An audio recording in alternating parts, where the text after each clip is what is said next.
Hello and welcome back to week 11 of the Hearthstone Global Games.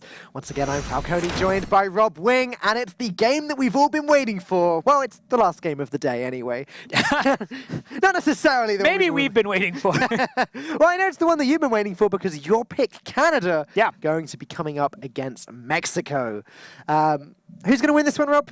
Actually, I think it could go either way. Both are really strong teams. Let's go ahead and take a look at the rosters, though. For Canada, we have Cydonia, APX Void, Hot Form, and Purple. And then for Mexico, it's Irvin G, Epsilon, Eunice, and Empanizado. Coming into this, Mexico was a team that they kind of said that even they felt like their fellow countrymen didn't really respect them as a team. Right. And they felt they had a lot to prove. They dropped the first series in Stage 1 and then managed to win 4 in a row and actually take first in a group that included Taiwan, which obviously a powerhouse team from Asia Pacific, but they put on a good show, and now they're kind of at a point where they feel like they've arrived. They are a team to beat. They are a team to watch. They are a team to be feared, and they're going to be taking on Canada. Canada in a lot of ways reminds me of the Netherlands. It's a team that's very reserved. Yeah. There's not necessarily a ton of ego per se. They kind of keep quiet on social media. They're just a quiet group of really strong players, with the exception of maybe Hot Form, who is a little bit more of a colorful personality. Canada won their first few series 3-0 in Stage 1 of the Global Games, so definitely put on a devastatingly strong performance. Right. Mexico, despite the fact, again, this is my 7th week here, I've not had the pleasure of casting them again. They're the 3rd team today I haven't cast yet, which is a crazy coincidence to me, but I'm looking forward to seeing what they've got. I brought some of my favorite teams over with me, so you could enjoy them as well. We see here the lineup is going to be Purple taking on Epsilon first. Now, Purple, he hasn't necessarily been too prevalent in the competitive scene, at least publicly, just recently. He's actually doing a lot of work in the French scene these days. But he was one of the people who kind of helped prepare Firebat for the World Championship, right? He was one that Firebat constantly called out and saying, hey, this is a guy who helped me prepare. And for a long time, he was kind of that player who was kind of the understudy to Firebat, and then he kind of broke out in 2015 before going to the World Championship. If I remember rightly, he was known as the coach on Team Archon. Very notable team, obviously training up some of the best players. And as you said, he broke out, he started winning his things, and doing a really great job, making a great name for himself. We're going to have a listen to what APX Void has to say on the Hearthstone Global Games. Hey, I'm APX Void, and I play for Team Canada in the Global Games. I'm pretty happy with our team's performance. I feel like we're one of the tier 1 teams. I guess we're pretty ahead of a lot of the competition, but there's definitely a couple teams out there that we really have to look out for. But yeah, overall I've been really happy with how we've been playing. Cydonia helps with a lot of the prep work. He's been really on the radar in the past year.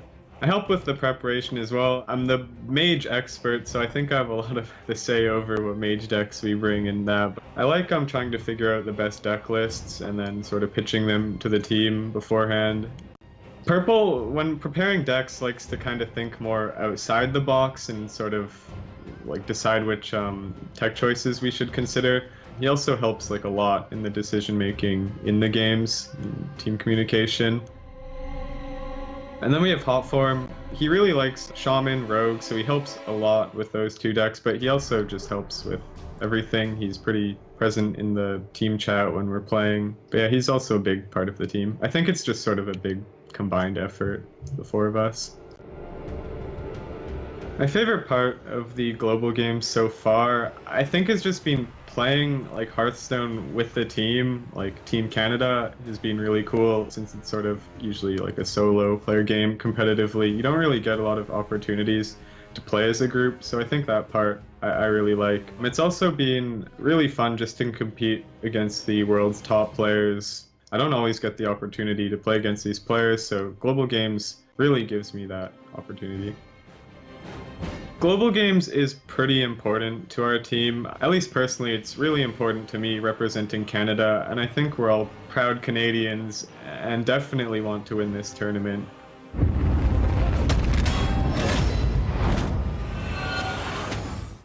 A team that thinks outside the box for their tech choices and a combined effort. I like to hear that. Even though I believe Purple was saying that Cydonia does all the work when we interviewed him before. Right, Cydonia kind of seems like the player who much like Pathra, is kind of doing a lot of the actually making the works go, but you know, that's not really surprising me. Sidonia, a little older, I want to say he's like 31, and he comes from an actual professional background in healthcare, so he's had a real job at some point in his life and actual responsibilities. Job. Can you imagine? I try not to. I'd rather not imagine. All right, no. Purple versus Epsilon, though, that's going to be Warrior taking on Shaman, and we've been seeing so much of this. I want to highlight the fact that Purple is not just necessarily the tech card guy. He's a very accomplished deck builder. You know, you'll routinely see him at least a couple times a year put out some janky deck that he's hit like top 10 legend with, and just be like, yeah, this is pretty good. And you look at it and you're like, what is this? And the most recent one was actually this mid-range style of Druid, which was somewhere in between Jade Druid and Aggro Druid. And it was just this, it topped out on Onyxia, and I don't know, it was a crazy deck, but it's something Purple does a lot, and he has a lot of fun with. Well, I can kind of imagine it. You start with Enchanted Raven, you stick the Curator in there, and then you pull out Onyxia with that. Sure. Makes sense to me. Yeah, meanwhile, Epsilon, fairly well-known streamer in Mexico, has a huge following. You should ever get the chance, you should check it out. It's a fun stream, very active on social media, so doing a good job representing Mexico thus far. And, you know, she was very verbal to me about the fact that for her and the rest of the team, it's a lot about proving to Mexico that they deserve this honor. And as is common with all of the LATAM teams, there's a big feeling of we have to show the rest of the world just how strong LATAM is, because they often feel overshadowed by others America's countries, specifically the UNA or USA and Canada.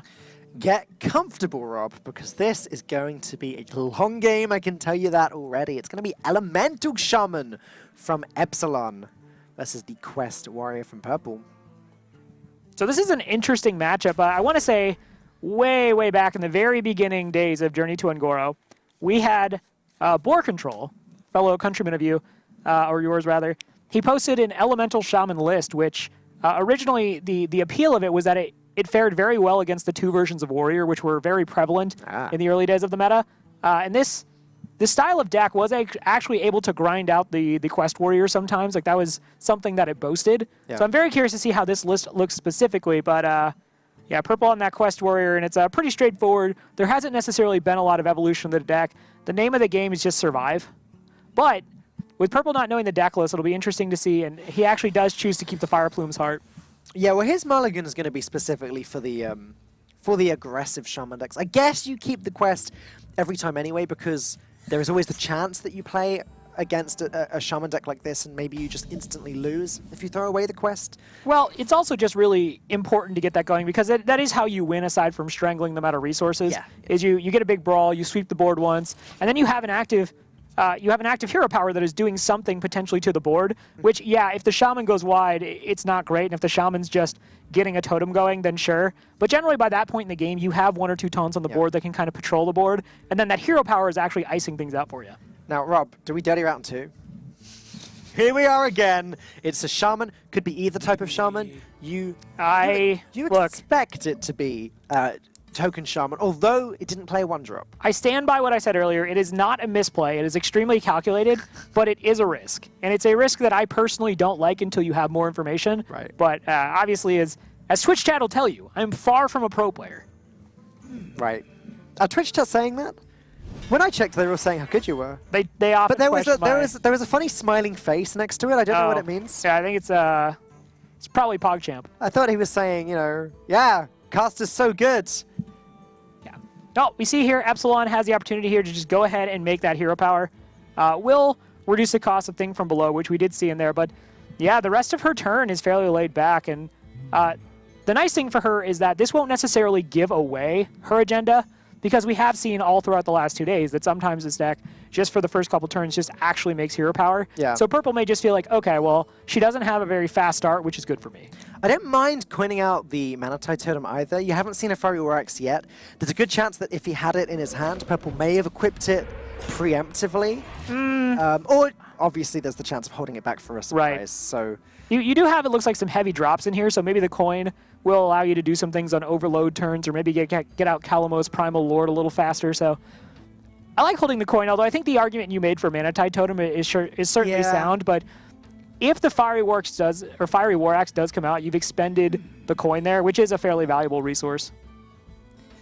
Now, Purple asking the question once again, do I Dirty Rat? We saw in the last series Dirty Rat come down at around turn 3, rewarding the player that played it, but not this time. Just going to armor up. Purple playing it really slow, and And we found previously that's how they win against the token shaman, playing it slow. Against this deck, not quite going to be as clear-cut.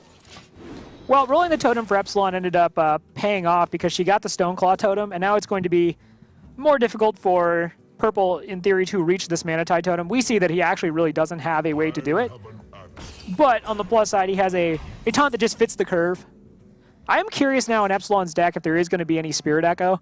Spirit Echo certainly gives this deck another functionality. I definitely expect the Spirit Echo, especially as we've got Aya there as well. But we did see Kalimos in the opening hand. I don't know how many of these cards you can fit into the deck. Like, can you fit in the Elemental cards and the Jade cards and the Spirit Echo?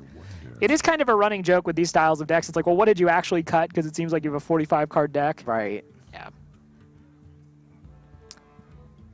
Epsilon thinking really hard about this one. I don't think it's time to play the Devolve yet, though taking down a 4-mana minion that has 6 health into a 3-drop, it's usually a pretty good Devolve. Hero Power and Jade Claws also an option. Gonna go for the Hot Spring Guardian, though, just to put, I guess, the biggest possible minion at the moment down onto the board. Just continuing to protect that Manatide totem as well. Just wants to get as much of a draw as she possibly can get. Yeah. She's on 9 cards right now, so it is something to keep track of. She'll want to make sure that she does not want to get rid of a card. Now with... I was going to say, yeah, double... Maybe. No, you can't. You can't actually get to the Manatide totem this turn without using Ravaging Ghoul or Execute. Yeah, and you definitely don't want to just Ravaging Ghoul execute this. That being said, you're not so worried about the Ravaging Ghouls anymore because they're not as vital when you're not against a token shaman. Like Right. they're almost your win condition against the token shaman. But as you now know, you're against something that's a little bit more value. Maybe Ravaging Ghoul's not as big a deal. However, Purple's not going to want to waste his execute on this. And that's the big deal. Well, I don't actually know. I mean, one of the issues that comes up in this is that the warrior has to invest resources to deal with the board, and if the shaman is just sitting there drawing, it can go really against you. Purple is someone I know who is a very high-level, high IQ player, Right. and he tends to just make correct plays. That's what he does. So, if he feels like it's not the time to just go ahead and use that execute, obviously I'm inclined to trust him, but it is something to keep an eye on, how far ahead you let the shaman get in terms of resources. And now Epsilon... Okay, coin out Aya. Usually seems like a pretty good play on turn 5. Starts the Jade train going. Purple now realizing that's another threat he's going to have to consider as he goes later into the game. This is the first Jade card he's seen. Well, 2 major things to that play. It brought her back down to 8 cards. Yeah. So the Manatide Totem can safely draw cards for another turn or 2, and she can kind of figure out how she wants to disperse them without running the risk of overdrawing. And what is interesting to me is if you have Spirit Echo in this deck, one of the big targets you're looking to hit is Aya Blackpaw. Yeah. So maybe a nod to maybe the fact that Mexico is not running it. Mexico actually has kind of a history of running unusual decks. In game or Series 1 of Stage 1, we actually saw them running a Hunter that had Ysera in it.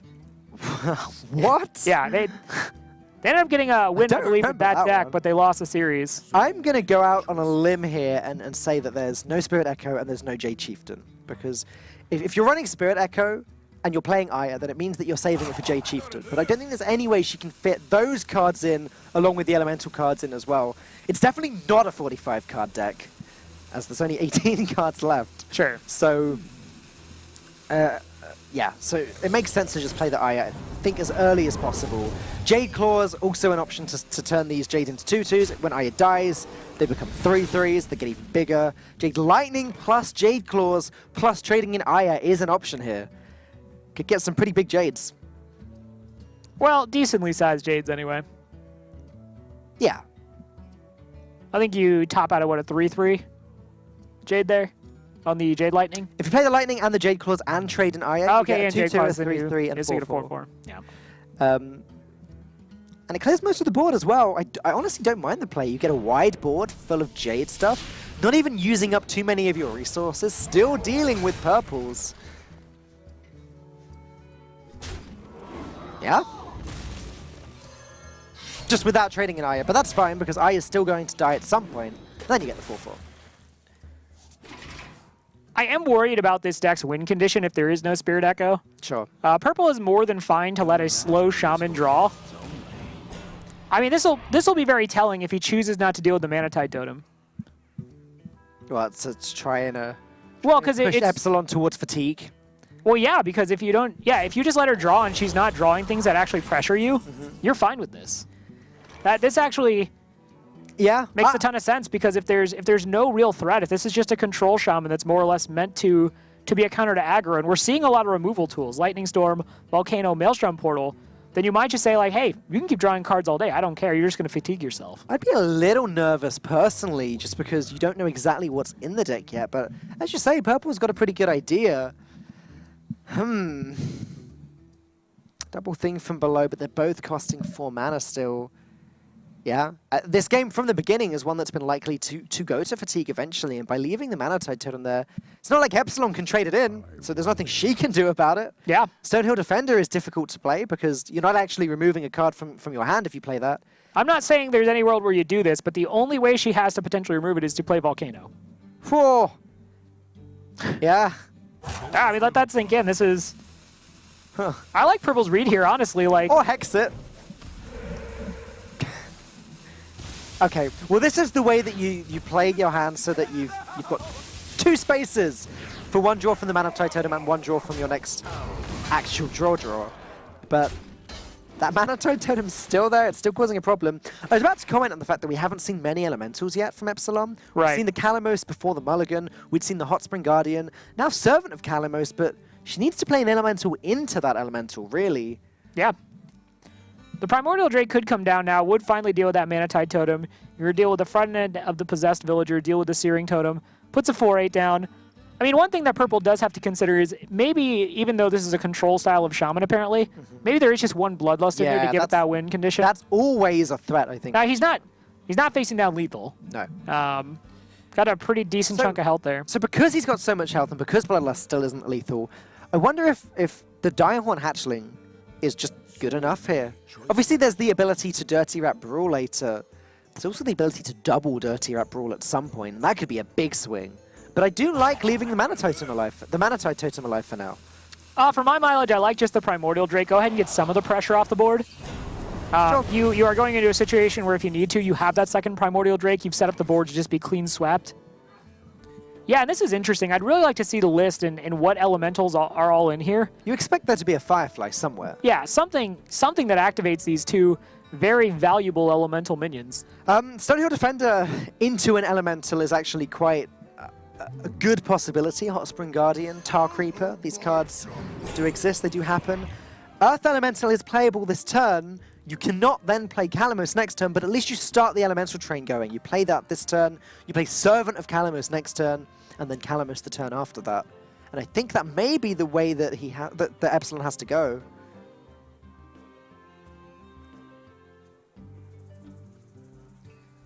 No way of getting rid of that Primordial Drake with this line, though.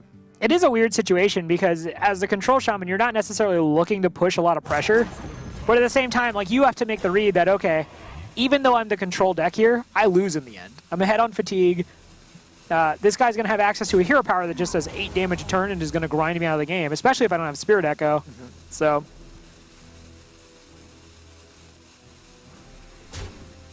okay. Could just set it up. I was wondering if she'd put in the Jade Claws there to potentially try to block the Primordial. The Primordial Drake coming down wouldn't have really made sense, though. And it doesn't matter because next turn she can just use the Jade Claws to finish off the first Primordial Drake regardless. Yeah. So I don't think that's a big deal, but Canada are going to have to work out what to do about this. Double Dirty Rat Brawl, definitely a distinct possibility. It would deal with the Earth Elemental. It would deal with whatever threats Epsilon has in her hand. I don't mind that as a play. But I'm kind of curious if Purple's actually made the read that there is a strong elemental presence, because thus far you've seen Hot Spring Guardian, which, okay, look, that could just be in a deck to help deal with aggro. Yeah. You see the Earth Elemental coming off the Stonehill Defender, but look, that's just a big elemental. It's just a big minion, right? It's just a big taunt minion. Maybe it was the best one there. Jinyu Water Speaker doesn't give anything away either. Not the best pull from the Dirty Rat. Second one going to come down now. Okay. Also not an elemental, though. Still quiet here. There's nothing that says he necessarily has to brawl here. And he's kind of evaluating based on what's on the board, if he even feels the need to. Could just look at Ravaging Ghoul, potentially take out something like the Earth Elemental, but... Yeah, Ali Armorsmith even seemed fine, but I guess there's the idea that when do you get a better brawl than this? Yeah. Well, Dirty Rat going to win that one. Dirty Rats love winning brawls. That's Fire Elemental.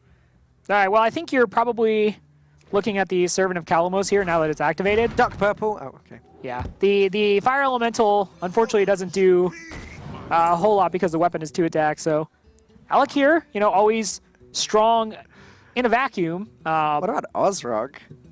Well, the problem is we haven't seen Firefly, right? Like, Ozrog is designed to be played. No, but we haven't seen it yet, which means there may still be 2 in the deck. If Epsilon takes it, if Epsilon takes Ozrok, I think there is a nod to the fact that there are cheaper elementals. Yeah. You're going to chain together. But again, Ozrok against a warrior is just, please execute my minion I've made. Yeah. Like, Alec here, you at least get something on the way. And even Frost Elemental disrupts the board. None of these cards are quite good enough to want to put in the deck. Alakir may be the closest there is. You sometimes take it from Stonehill Defender. Well, it's also more valuable if you're running Flame Tongue Totem in the hand or in the deck. Which Epsilon probably is not. No, we're not looking at that style of deck, so. Calamos going to be an option next turn. Fire Elemental not looking bad either. Could be played with the Thing from Below. Purple, though, just going to keep putting some taunts down. Complete the quest. Going to start heading towards his win condition, so Epsilon and Team Mexico have to start doing things and doing them fast. Yeah, and my concern for them is that I don't think their deck actually really does things. And here we see, yeah, Calamos is there, but how strong is Calamos really? It's okay now. She can use it to clear the board along with the Jade Claws and trading in the Servant of Calamos too. It's better now that Devolve's been played than it was before the Devolve. Right, 3 damage to the board. You swing into the 4/5. Can't help but wonder if Fire Elemental's better though. Fire Elemental and Jade Claws would deal with the Calaxy Amber Weaver, trade the Servant of Calamos into the Light Fused Stagadon, and just leave the 1/1 up. Then you can Calamos next turn. In fact, if you do that, you can play Fire Elemental and Hero Power this turn. Right. And the next turn, you can Calamos and Thing from Below. Yeah, and there's no danger that the 1/1 is buffed up in this style of deck, so. No. So Epsilon Team Mexico going to be running through the different possibilities. They also have to realize that Purple is going to be playing Sulfurus next turn and just begin hurling 8 damage fireballs, essentially. So yeah, that's something they have to be cognizant of as they play a 7/7 into it. Gonna go with the first play we looked at, though. Still cleans up the board nicely. Leaves Servant of Calamos alive. Sulfurus plus Hero Power has a really strong chance of just clearing this whole board up, though. Yeah. There's a Spirit Echo in this deck. Mexico needs to see it sometime soon. Yeah. I don't think there is, though. I just can't see it with all of these other cards. Well, what do you think here of just equipping Sulfurus, going ahead and swinging into the Servant, seeing if you kill the 7/7? Yeah. And then if you miss, you can always play Ravaging Ghoul Execute, or maybe Tar If you feel like you even have to, you might just play Tar Creeper, and yeah. Wait, is Primordial Drake a good option here? You get rid of the Servant of Calamos, you can then execute Calamos himself. Do you actually need Sulfurus here? Yep, Purple decides you do need Sulfurus here. I mean, it's, right, this is one of those turns where you're, you know, against aggro decks, a lot of times you're thinking, what do I need to do? Yeah. But in this style of matchup, you're just thinking, okay, what is just technically the best play? And he's thinking through all the math. I like the Tar Creeper here. Yeah. If the 7/7 survives, that's fine. It's going to run into the Tar Creeper. And I don't even think you mind hits to the face here. It's definitely better against the more control-y decks to get that hero power down as early as possible and start swinging it, because it's 8 free damage every turn. It doesn't cost Purple anything, just the 2 mana. Doesn't cost anything, you know, except 2 mana. It's like you go into a burger place and you're like, yeah, you can have this burger for free. It's just $7.99. Doesn't cost too many cards. Okay, well, let's get specific, Dan. All right, the totem coming down. Yeah, so hitting the face with that hero power is not terrible. Obviously would have just been better for Purple if it had hit the 7/7. But yeah, Epsilon just kind of making the read like, well, it's pretty much go time here. One brawl's 4 cards. One brawl's already been used, so may as well go nice and wide to try and block that hero power. Yep, just down to 4 cards before this draw. So I like it. Just pretty much say, hey, I'm going to make you have the answer, but I can't really sustain much longer in this fight. And we see the totem coming down, and that is one advantage that Shaman does have against the Ragnar's hero power is it can clutter up the board with the small totems. And rest assured, the only really bad outcome here of this hero power is that the Wrath of Air totem gets hit. The face is not preferable in this situation because he is facing down pressure, but Oh. Wrath of Air Totem just jumps up and wants the ball. Worst case scenario. One thing I would have said there about if it did hit the face, yeah, Purple not looking happy about that, obviously. So if that did hit the face, it would have put Mexico down to 5 health. So maybe not too horrible. And this is fine, like he's dealt with the board nicely. Only healing in Epsilon's hand is the Hot Spring Guardian. Oh, well, there you go, I stand corrected. No, this, I don't know if this makes a difference, actually.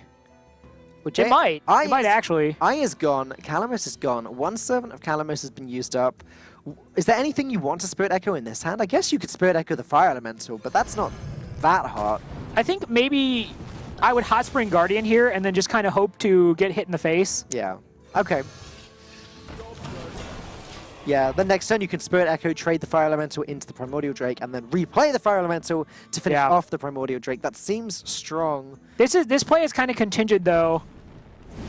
Oh my goodness, yeah. It happened. Okay, the problem is you can't actually trade in without using Volcano, I don't think. But that's fine as well, you can just trade both.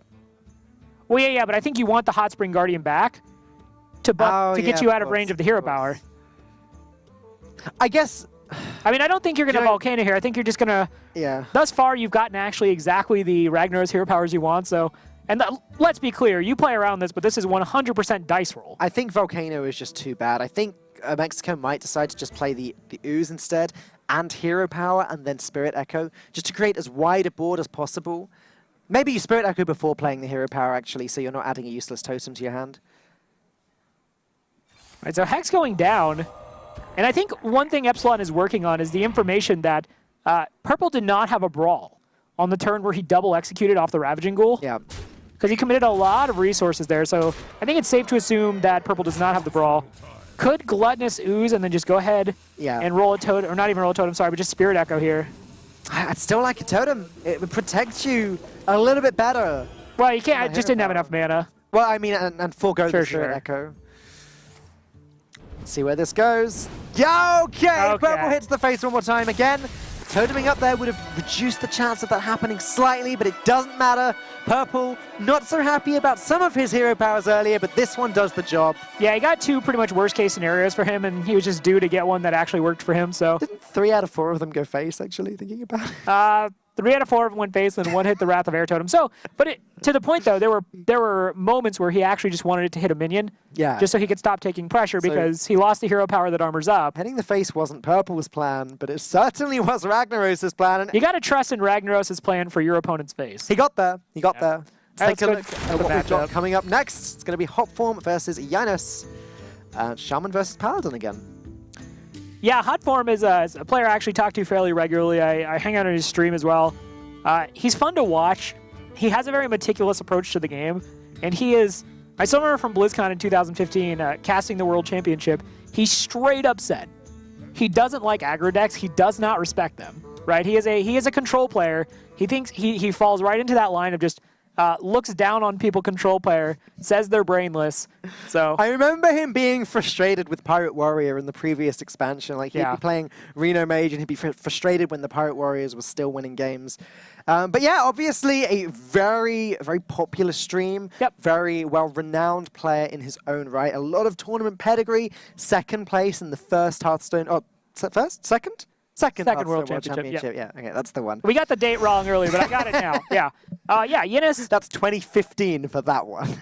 Janus doesn't necessarily have anywhere near that sort of pedigree in terms of maybe social standing and social following, but Janus is someone who's out there. He's grinding in the Open Cup qualifiers. I want to say he's participated in Copa America, which for LATAM, Copa America is kind of their specific competitive circuit. It's where players from LATAM can kind of come out and get their start and try to kind of elevate themselves. And we've seen a lot of the popular players from Argentina and Brazil have high finishes there that have ultimately led them into the Hearthstone Championship Tour as well. So that's kind of their feeder circuit. A lot of fun to watch, though, and they have some great casters as well. So a Hot Form doesn't like aggro players. Right. Does that mean he's not going to be playing Token Shaman? Well, I don't know if... I mean, keep in mind he said that in 2015, and Hot Form is someone who does want to win. Yeah. So it may just be one of those situations where, you know, there are certain decks I'm not fond of playing, but in an effort to understand them, I'm going to play them. Of course. And mostly Quest Rogue. And his team are going to be wanting him to play the best decks as well. Yeah. We've seen a few non-token Shaman I don't think any of them have won. No, it's just objectively right now, Token Shaman is much stronger than any of the other builds that have been tried, it seems like. It's just more consistent. 2 non-token Shaman yesterday, both of them lost. This one today also lost. Definitely getting some sort of sign here. Yeah. So if you go to submit a deck list that's not Token Shaman, hopefully a responsible adult is there to just lead your hand away from the mouse. But yeah, waiting on Mexico here, giving him a few minutes to solve some tech issues. But yeah, Hotform is now someone who he was at least going for the Wild Open. I actually saw him last day of the month. He was streaming the climb to try to get into that top 64. And then he was also doing it for regular, just trying to get into the top 200 to secure Hearthstone Championship Tour points. That said, a lot of his focus is more shifting just specifically towards streaming. You know, he's streaming Hearthstone as well. He's been in Heroes of the Storm lately. I've actually played some games with him. We've had a good time doing that. Oh, nice. Yeah. I kind of, if you're wondering why Hotform streams less Hearthstone, it's this guy. Just taking away some of our best players. We're all just one Blizzard family. Yeah, we're right. But that's the important thing. Yeah. So it's not necessarily like he's 100% a competitor like some of the Open Cup grinders are, but still very skilled. And the way he looks at the game is just very. It's not cluttered, right? I don't know if that makes sense, but there are a lot of players who are playing while doing other things, and they're kind of focusing on other things in their head. But Hotform just looks at the game, he looks at the screen, and that's all he's thinking about, and has a real talent for communicating with other people while playing, which I assume is a skill in a team-based format. Yeah, I haven't been to Hotform stream as much as you have by the sound of things, but I've been familiar with it for a very long time, like way before he came second in the World Championship. And I just think Hotform's a really nice, chill guy. You know, he's very, I think he's very relaxing to listen to. He has one of those voices that you could just kind of just nod along to. Yeah. Not quite fall asleep to, not quite like that, because he's just such an interesting guy as well. But I just really enjoy listening to him, the stuff he has to say. Yeah, no, a ton of fun to listen to. As we said, for Yinis, we haven't actually, I think we've talked to some of the Mexican players thus far. Yinis hasn't been one of those players. He's actually really one of the only players we haven't necessarily had a chance to talk to a bunch. Irvin G and Epsilon and Nebadazada have been a little more vocal, but Yinis is very much kind of that man of mystery on the team in terms of, you know, what his specific role is and how he actually functions within the Mexico team. Who knows? Maybe at the end of this series, if Mexico pull it back, we might be able to talk to him and find out. I believe that you and Cora have casted Mexico a lot more than we have, mostly on your... We mostly have the LATAM broadcast in Asia Pacific, so we've had a real opportunity that's been a fun one to get to know the LATAM teams. And as I said at the beginning of today's broadcast, 4 out of 5 LATAM teams actually advanced to Stage 2, so... You know, that's a region that is sometimes a little bit slept on in the global stage, and I think they've kind of come in here and put a lot of that doubt to rest. That said, you know, for some people, there was talk that maybe the round of 48 wasn't necessarily where the real challenge was. Okay. Some people were saying that it kind of starts at the round of 24, so this is really where... Fair enough. It's kind of one of those things where it's not really fair to the teams, but you're just like, no, this is where you prove yourself. Don't tell Russia.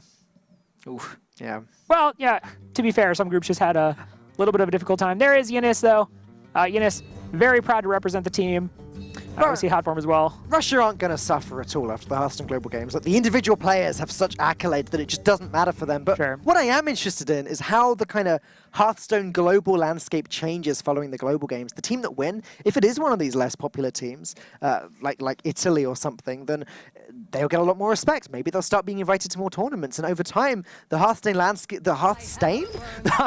landscape could significantly change because of the Hearthstone Global Games. I'm excited to see that.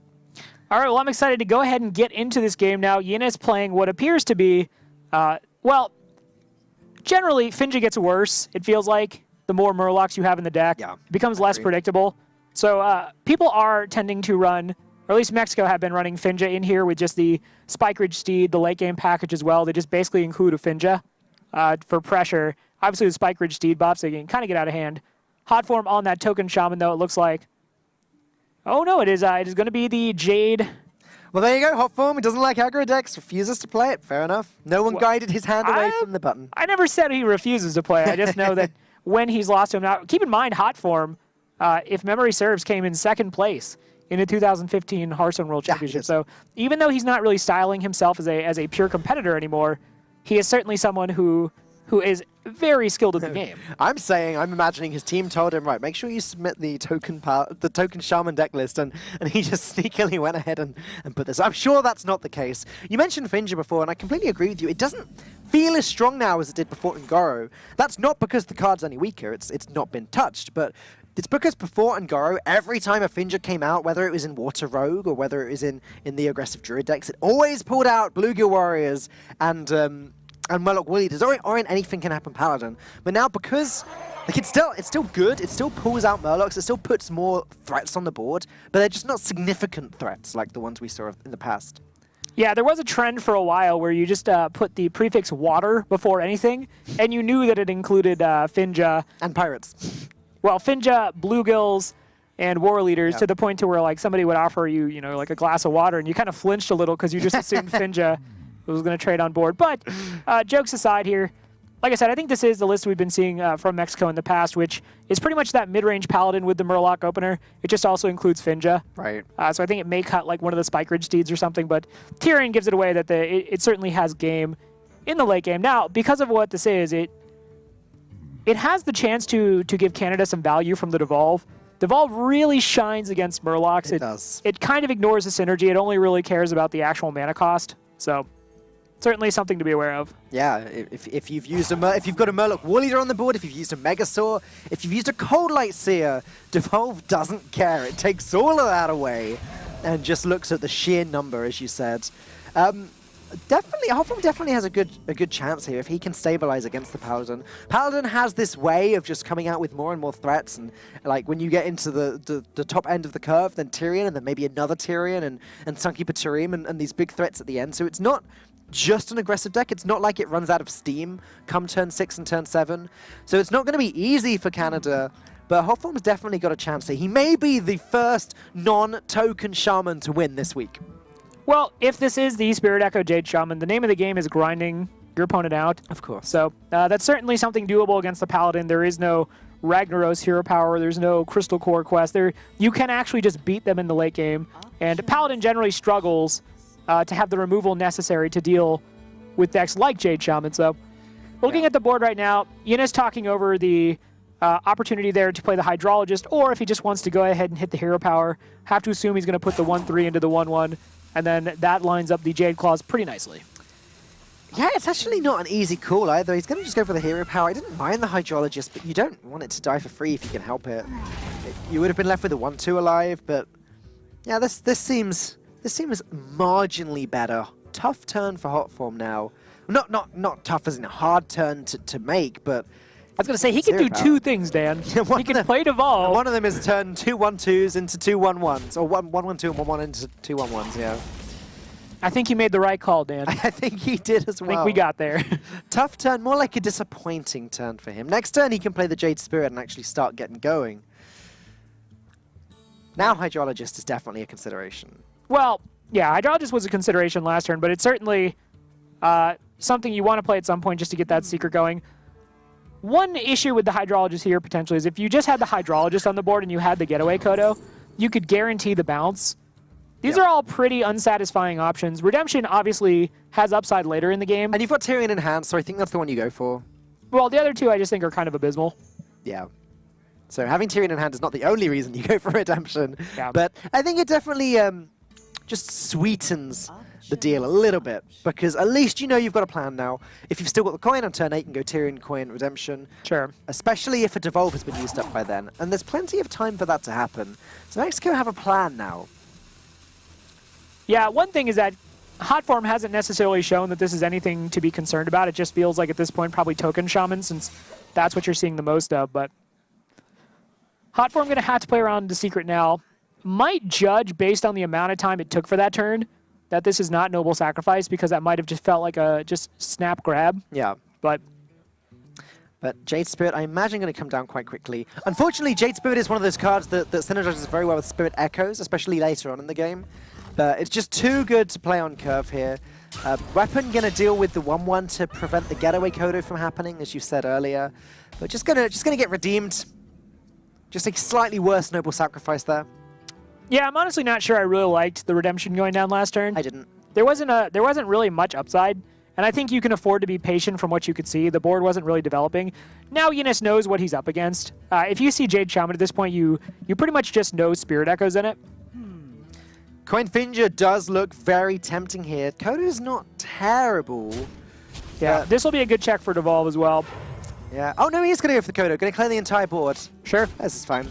Well, The thing is, Finger's not even the best minion to devolve because it turns a 2/4 into a random 4-drop, so its stats are going to end up being okay. I actually don't mind devolving after the Finger procs and dealing with all the Murlocs at once. one thing that is kind of interesting about how this played out is that Finja obviously really doesn't get a whole lot of value when there aren't minions on the enemy's board. Yeah. Which is why I was kind of expecting to see the Finja come down. Yeah. You had the chance to just go after the 2/2. And this is fine, like you get a clear board. But Finja certainly going to struggle to get value if there's not minions on the board. Finger's thinking Hotform has to put something down at some point, right? Right, Did you say guys? Finja's thinking? Yeah, that's what Finger's thinking. Oh, okay. I thought you, No, you no, called no. Eunice Finja. Nope, that was totally intentional. Okay. All right, so True Silver Champion, come out, trade in the token, and make short work of the thing from below. Yep. Hotform really didn't get much of a discount there. Nope. Five mana thing from below. I'd sell a 5-mana 5/5 with Taunt. It's not horrific by any. That in stat terms in Hearthstone is actually pretty bad. Okay, sure. With no additional effect, yeah. Yeah, that's fair. You think about Booty Bay Bodyguard, it's a that's the litmus test. It's better than Booty Bay Bodyguard, let's put it that way. As long as you're slightly better than that, but okay, Harrison Jones would net Hotform a card. Get rid of the nuisance that is that second charge of the weapon. He could try and save that for a Tyrion, but at the same time, he's still got a Devolve in his hand. So he can commit to just saving the Devolve to Tyrion by making this play. Looks like that's what he's doing. I think it's important for him to dig into his deck and just get more resources. Understand that getting that Spirit Echo engine going is going to be tantamount to winning this match. Yeah. Spike-Ridge Steed. Also doesn't line up very well with the Tyrion there, or not the Tyrion, sorry, the Harrison, Yeah. unless Spike-Ridge Steed comes out, which it does. Seemed like a pretty obvious play once it got picked up there. It's now a 5/6 that spawns a 2/6 when it gets destroyed. Well, the upside here is Devolve obviously just completely destroys the effect of the Spike-Ridge Steed, but Hotform may be thinking that he might need that a little bit later on, depending on what his removal suite is looking like. If there's no Volcano, if it's just Devolve and Maelstrom Portal, and this is just kind of a Hotform homebrew, then there may be a situation later where he feels the Devolve is more relevant, but that Spike-Ridge Steed is just going to continue to grab up value if it is left unchecked. I still feel as though the Devolve is maybe has to be held on for the Tyrion. Like, you played the Harrison against the True Silver. You're not going to have a way of getting rid of that weapon if you use up the Devolve here. Obviously, there's a chance that Mexico don't have the Tyrion in their hand, but I don't know if you can play thinking that. Aya seems okay to me from hot form. Jade Spirit isn't so bad with the Mana Tide Totem either. Hotform, or no, sorry, Aya Blackpaw is fine, but you kind of understand when it comes down that the Kodo is going to value trade into the golem it makes and just kind of like take it apart bit by bit. Yeah. It is also going to get value, so instead Hotform just kind of looking at his situation, deciding that he needs to get more resources, so he's going to protect that Mana Tide Totem with the thing from below. That's now two things from below that really didn't get discounted at all. Yeah, we imagine that Hotform is running Spirit Echoes in his deck as well, and typically you like to get two thing from belows discounted by the Spirit Echoes later on. You can just drop Aya and double thing from below and then play Spirit Echo, but it's not going to happen here. No getaway Kodo. No, twice in a row, no getaway Kodo. Disappointing for Giannis's value game. Okay, just going to go ahead and keep the Kodo pretty healthy here. Doesn't deal with the Mana Tide Totem, but yeah. Creates a pretty wide board, and he kind of wants to see what Hotform does if he goes a little bit wide on the board, and see kind of what the range is on what he can actually do. The Hex is not a bad pickup here, but again, we were talking about things that check Tyrion, right? And you're heading into the Tyrion turn next turn. Well, now Devolve might be fine because he's picked up the Hex. So he's got the Hex to deal with Tyrion later. Devolve turns this, gets rid of the Kodo's ability and turns it into a random 4-mana minion. Turns the Aldor and the Murlocs into completely useless cards, probably. Yeah, I don't mind the Devolve here. What do you think the rest of the turn looks like? Are you just going for Aya here, understanding that Aya is just going to get traded into? Do you maybe just play down the Jade Spirit? Aya is just so strong. Even if it does get Jaded into, it's so strong for setting up all future Jade Golems. The fact that it gives all of them a +2/+2 buff. Sure, but don't you... I mean, my consideration is I'm saving it for Spirit Echo. Right. I think that's actually just going to be so backbreaking that I think I'm more willing to just play out a Jade Spirit, maybe even just a Jinyu Water Speaker. I just don't really want to... If I can avoid it, I don't really want to give up the Aya Blackpaw. And I'm really not super huge on the Jade Spirit either. Enjoy your weasel, hot form. You gotta be careful where you say that, man. Enjoy your weasel tunnel. This is a kid's show. All right. All right.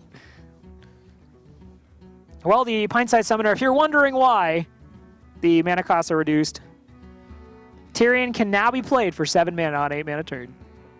Got him. So it can be played with Redemption. Yeah, that actually that's irrelevant. Works out very nicely. True Silver Champion plus Finja also got to be tempting here. True Silver Champion does allow Giannis to clear the entire board.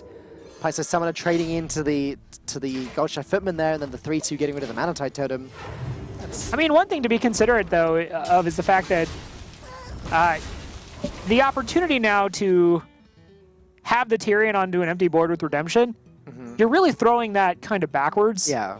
With this play. So maybe it's something Eunice is okay with, but it is definitely something that he has to be aware of. I imagine Hotform would love to have the Spirit Echo in his hand now. Just to play that with Aya would be very strong. He's basically doing a little bit of math here and figuring out, you know, how do I interact with this Finja? Understands that because he's seen the other Murlocs this far, Finja is realistically not going to do what it used to do. But it's definitely going to bring out 2 Murlocs, pretty much without fail. Yeah, I think I'm down to keep Aya a little bit longer, but... So what are we on now with Jade? Are we on 3/3? Maybe we're even just on 2/2. Not many have been played yet. Yeah, whatever comes down, it seems like there's a decent shot that Finj is going to be able to activate the Murlocs. And while it's not necessarily the biggest deal, one thing to be considerate of is the fact that you don't have any board clear right now. At the same time, you have a choice. Like, the alternative is play nothing. Get a hero power, so... Gonna just go ahead and make the Aya. Come down. It's gonna be a 3/3 and a 4/4. Yeah, of course. Jade Claws and Jade Spirit being played prior to this card. Makes the Totem 2, just goes ahead and gives Finja pretty much free reign to get rid of something without having to be buffed, but I think you're okay with that. I like this. Finja just trading into the Spell Damage Totem. Perhaps even living to fight another day next turn and summon more Murlocs. Gets the double War Leader. Oh my goodness! That's not what Hotform wants to see. Well, what do you think now about just trading the Chemist into the 3/3 and playing Tyrion? That's just too strong, isn't it? That's just too not fair. Yeah, that's the play, right? It's really strong. You play Redemption as well? Yeah. How does Hotform come back from this? Well, Hotform would have the Hex, and then the Redemption would bring back a Frog. Great, but there's still a board full of huge Murlocs. Well, that's why I like this play, though, from Eunice. You're basically going from multiple angles. He needs to pick Devolve would be good, yeah. I don't think Volcano even does anywhere near enough, actually. Yep. All right, just goes ahead and trades us out. And, looks like he's actually just going to play Ragnaros down, so... I guess Tyrion just not necessary here. If Giannis can bait out the Hex first, then play the Tyrion. Seems good. Giannis is very quick on the redemptions here. I think he just looks at it more as board disruption as opposed to like the highest opportunity there could be. Yeah, and from what he can see now, the Murloc War Leaders are safe. That said, a Maelstrom Portal certainly messes with this. A Devolve certainly messes with it. That's another reason I don't like the Redemption. Yeah, Devolve is the worst case scenario. I mean, Hex is also got to be a consideration there. Finja's going to survive this turn, though, regardless of what happens, I think. And that means more Murlocs being summoned from the deck is a possibility. Yeah, Hotform choosing to, or is going to have to rather, live in the world that is his current reality, which is just, I don't have Spirit Echo. I'm not able to necessarily pull off that turn just yet. And Eunice doing a pretty dutiful job of keeping the board clear to play around the potential for Spirit Echo. But I think Hotform may just want to go ahead and commit one of these Jade Chieftains in the near future. Volcano not going to do anything at all, even if he had it in his hand. Trading the 3/3 would leave 19 health on the board, which means it's possible that all 4 minions would have survived that. Can actually Hex the Finja. I wasn't expecting this. I was expecting Finja to definitely survive this turn, but deciding the War Leaders themselves aren't much of a threat. Frog coming back to life there. Okay. That's a decently sized Jade.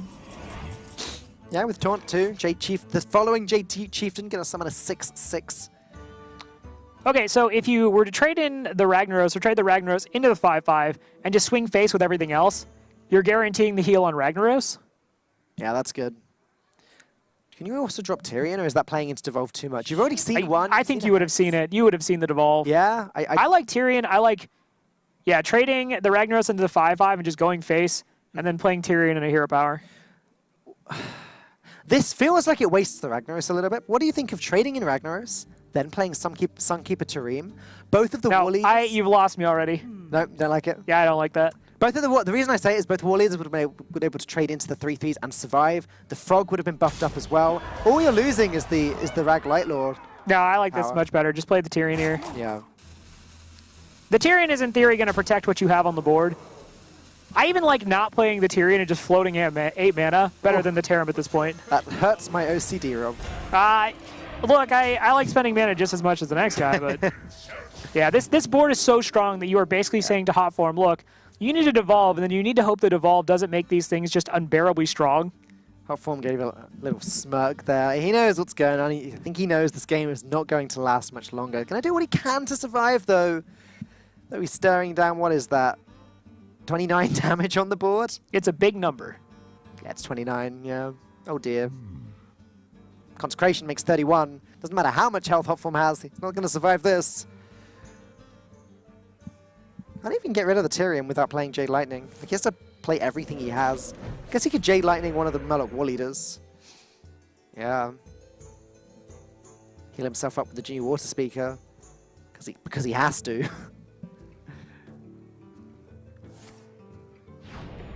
Well, killing the War Leader does mitigate some of the power on board.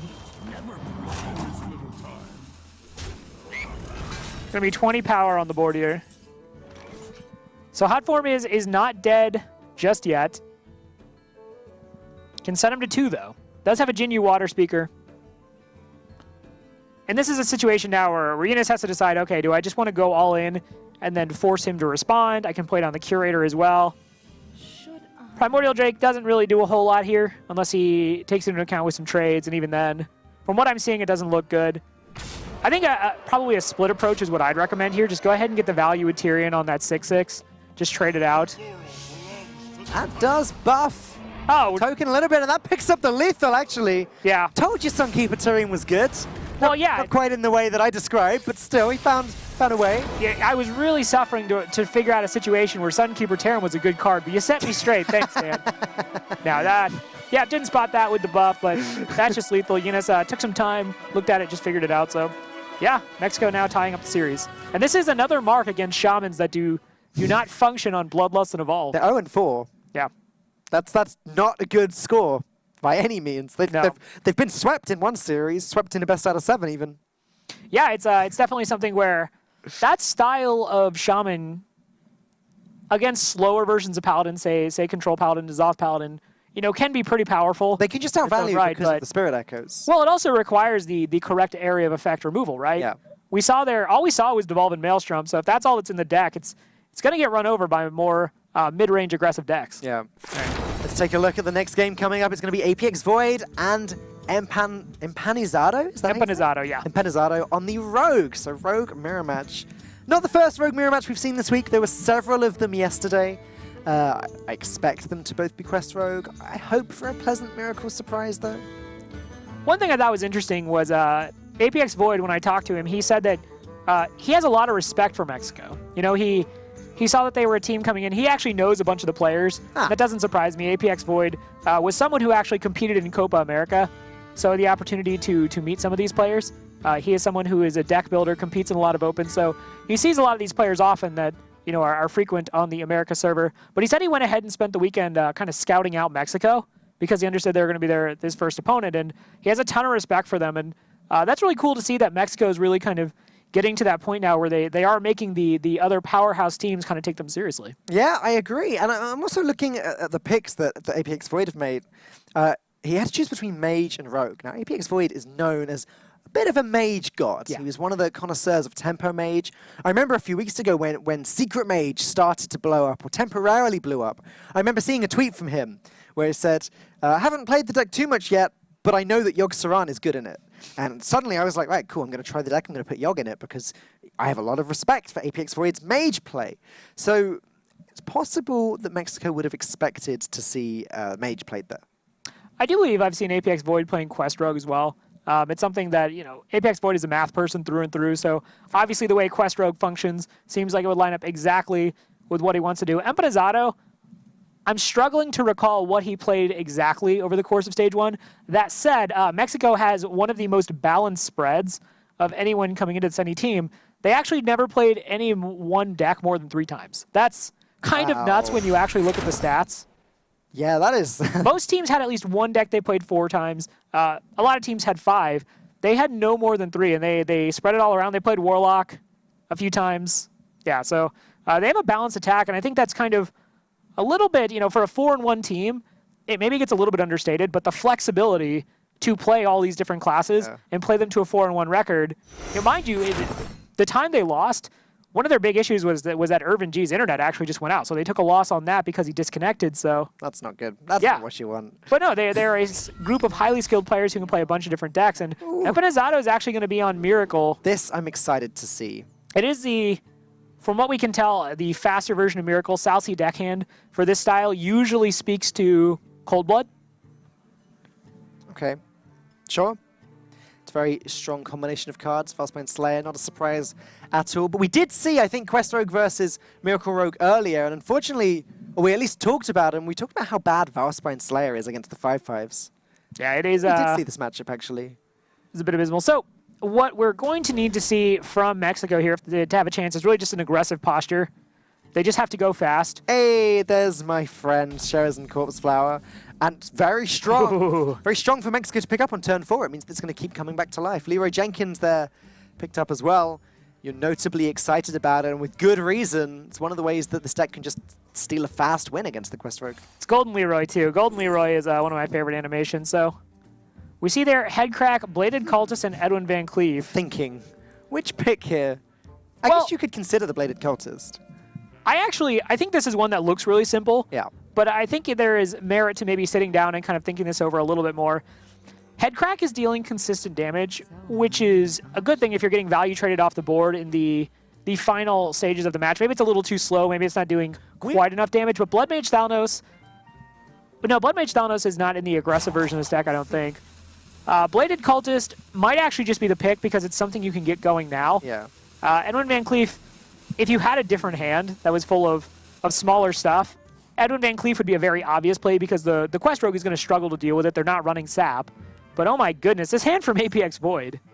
I just want to say, surprised to see ever the Edwin Van Cleef not be picked up in a Discover because the card is so strong. But you're right, it makes sense to play that here. And Shadow Step with Leroy Jenkins. Yeah, and Salsi deckhand. This is a style of Miracle Rogue that doesn't have the Giants. It's not looking to go late game. It is designed to potentially draw a bunch of cards and then function like the Miracle Rogues of old, which is just draw your whole deck, get the Cold Bloods, get the Eviscerates, Shadow Step the Leroy, and just go. But this hand is considerably slower than APX Void, who already has all the cards to complete the quest. As you were going to say just a moment ago. Like, the fact that he had the ability to, if he wanted to, just turn 1, swash, swash, Shadow Step, turn 2, swash, Youthful Brewmaster, turn 3, swash. It's just... Oh, and Cold Blood as well. Insult to injury. Goodness. This should be a pretty okay matchup for Mexico, but I don't know how anyone beats this hand. I'd love to see... This is one of the games where I'd love to see the face cam on the other side. Just see some very, very bad reactions to what's going on. Yeah, next turn, Swashbuckler are going to come down, get bounced, get played again. And then coin out Quest Reward the following turn. Yep. Unreal. The deck sometimes just does Quest completed and activated on turn 4 without the use of preparation. Well, Empanizado here doesn't necessarily know just how bad he has it, so just going to go ahead and backstab, play out that SI7 agent, and then get something going. And he's thinking, okay, maybe this is okay. I'm fine. I'm absolutely fine. I've got Sharazan coming out next turn. He's happy. I should be happy. Just Valera sitting in a burning building going, this is fine. Just surrounded by crystal cores.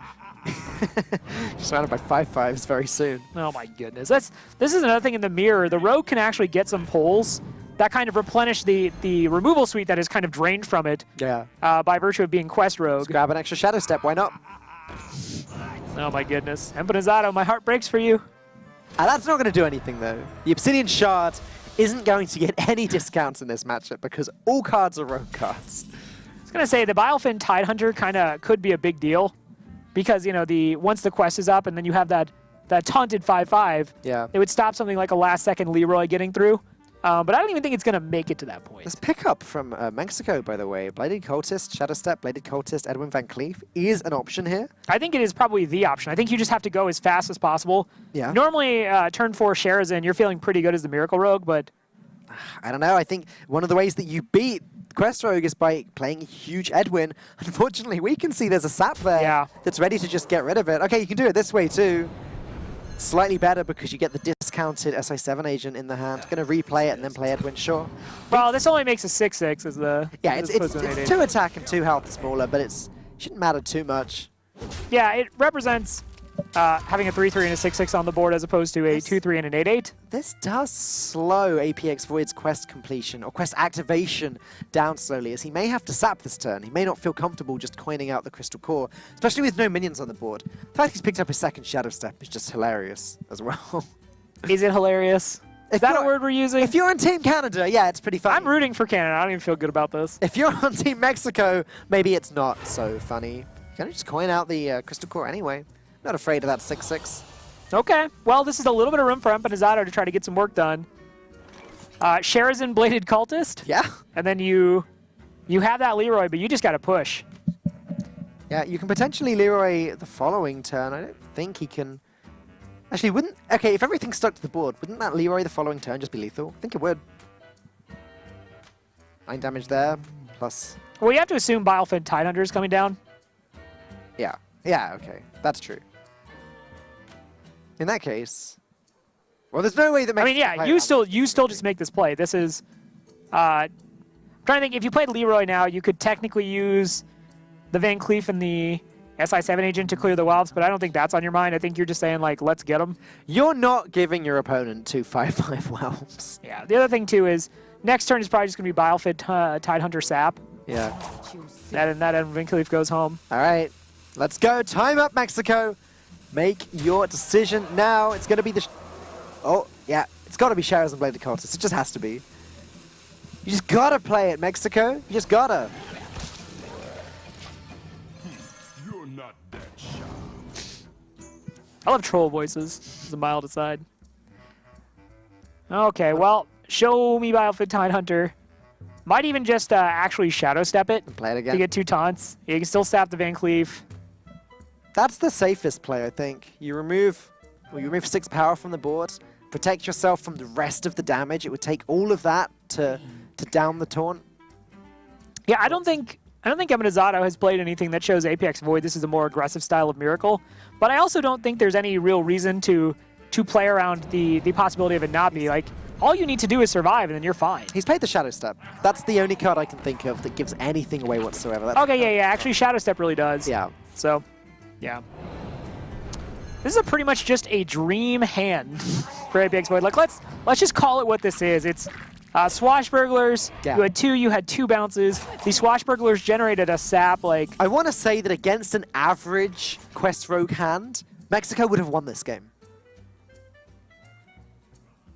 Against a Quest Rogue hand where the quest was not activated on turn 4, Sure. followed up Yeah. by a couple of 5/5 taunts. I think it's fair, and I would not be surprised if Empanizado and Mexico brought this style of deck specifically to target Quest Rogue, maybe some of the other control decks that are a little greedier, the Control Paladin, maybe Jade Druid, but it is clear to me that this is certainly targeting towards decks like Quest Rogue. Yeah.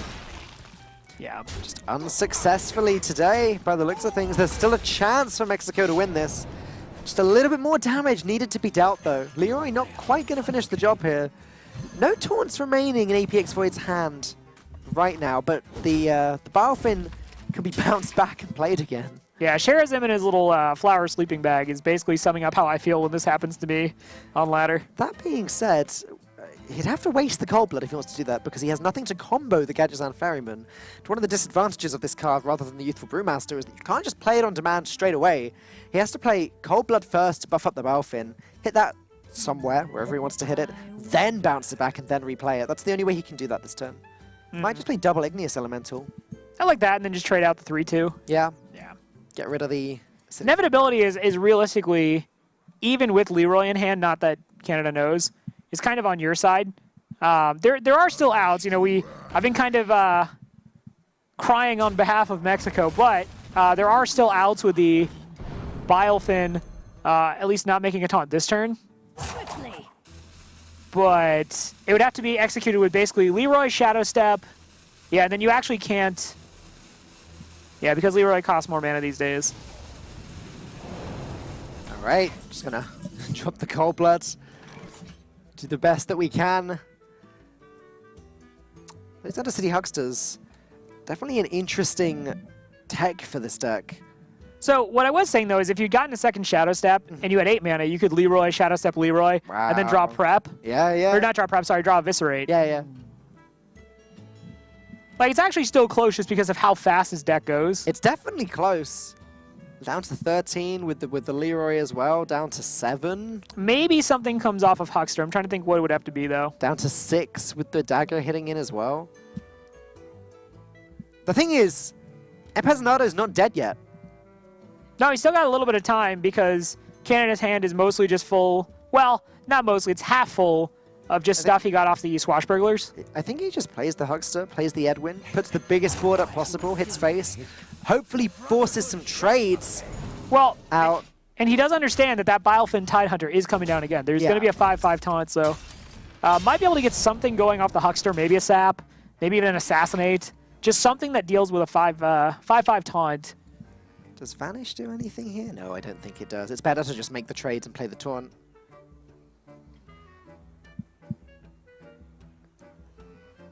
Trading into Edwin, trading into one of the Hucksters, I imagine. I don't think you need to push this 9 damage right now.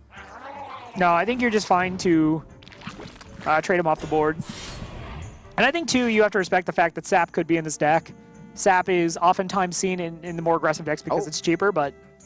Well, APX Void decides it's time to Smork.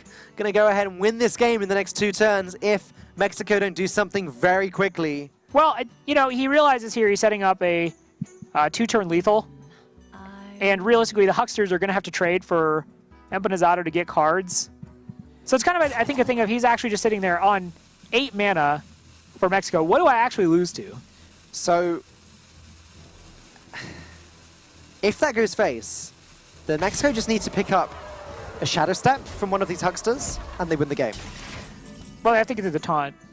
Yeah, but they hit it with both Hucksters, then hit the weapon. Oh, yeah, okay. Shadow Step all right, so Shadow Step is lethal. Huckster can still pick it up. Eviscerate is almost there, actually. Eviscerate's going to be 2 off lethal. So if Mexico can just pick up 2 more damage somehow... Well, it's time to trade in those Hucksters. We got to see. A Sinister Strike would do it, for example. That would just be lethal. Never thought that I'd see a player just hoping to get Sinister Strike from an Undercity Huckster, but there you go. Yeah, Huckster, not really a card we see a whole lot anymore. There was a point where people were trying to maybe figure out an Azoth Rogue, or people were playing kind of various versions of Tempo Rogue. But, yeah, clock's winding down. I think he's got to crack these open. Cold Blood, that's not... Yeah, we'll do it. Yeah. Leroy plus Cold Blood. I can't believe I'm seeing this with the perfect Quest Rogue start. That would have done it too, actually. Wow. Oh, no, it wouldn't, because the weapon has to trade in. All right, so, look, we, you know, I can't believe that just happened. What an incredible game. Yeah, hey, see Apex Void. And that was, I mean, again, that was literally just a disgusting opening for the Quest Rogue. Hats off to Mexico for winning that one. It seemed impossible. The fact, again, can't stress this enough, Quest completed and activated on turn 4 without the use of preparation. It was an insane start. Mexico's start wasn't bad either, but taking the Bladed Cultist off of the hallucination worked out very well. Yeah. Pulled his resources together perfectly, taking away the game. That was just a great demonstration of how to play Miracle Rogue in that matchup. Well, and like I said, I think it was brought in targeting Quest Rogue. Yeah. And Mexico has been doing a lot of prep, a lot of research into this. They're a team that is, they're not just gathering the net deck list from, the Tempo Store Meta Snapshot, just bringing them in. They're testing out various things. And, Miracle Rogue, a lot of the times when you're seeing it lately, it's the slower version, right, with the Arcane Giants. But they understood what they were targeting, and I think they got what they wanted there. Mexico definitely in this to win this. It's going to be Cydonia next on the Paladin versus Irvin G on the Warrior. So a matchup we've seen a lot of times already today. Irvin G, of course, passing up on the Warlock. Cydonia passing up on the Hunter. Did we see a single Hunter today? I feel as though we didn't. We did not. No. We saw Hunter yesterday. Yeah, we saw Hunter yesterday, but not a single one today. Pretty disappointing display for the card. Sure. We've even seen a Warlock today. So Hunter just... We saw a Warlock yesterday and today, so yeah. Hunter just the least represented deck of the day. Yep. Wow. Yeah. But Cydonia, we were talking about him a lot earlier. We were saying we've heard from Purple in interviews that he's the guy that does a lot of the work towards lineups and things for the Hearthstone Global Games. He's definitely a hardworking player, just through and through. Performed at BlizzCon last year for the World Championships. Recently joined Team Solo Mid, one of the most highly represent. It's not the word. Respected. That's the word. One of the most highly respected teams in Hearthstone, along with Trump and other, or formerly with Trump. Yeah, just a great guy. Yeah, he was my pick last year for the Hearthstone Championship Tour Spring Championship. Yeah, he was my pick for PAX too. He was so the casters were always picking, and up until that point, I'd never picked the winning line. I tended to go more for the comedy picks. Yeah.